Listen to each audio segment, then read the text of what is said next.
akulu musaiwale kuti anthu azimene wapanga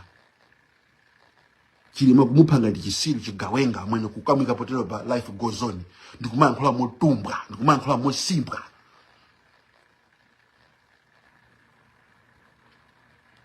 in 3 months 4 trillion kusowa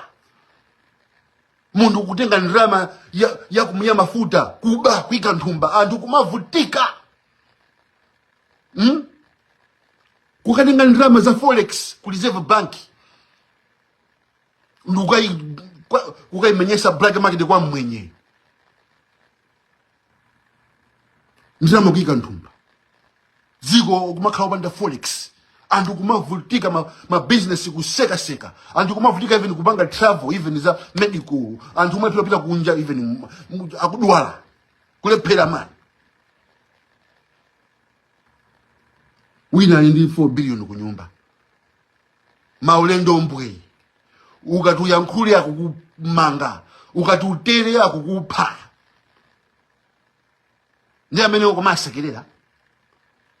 ndikuuzeni apa mukangoasiya MCP wa ino ya DPP ndikuuzani mukangoasiya MCP wa kungoasiya amina misu Mulungu anamuza mfumu Saul kuti mukapita ukaphawo Amalekite mukaphe wina aliyese musapange spare wina aliyese koma kupusa kwa unkulu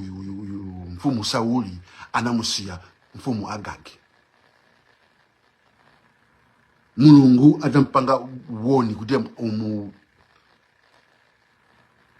somano ziko litu mukangosiya narrative yokuti achina kunkuyu ajazikhalanga anthu a free achina Chimwendo ajazikhala anthu a free ziko lizingoberedwa life goes on kumangidwa lero kutulusidwa belo ati kumangodikira milandu izi muzitenge serious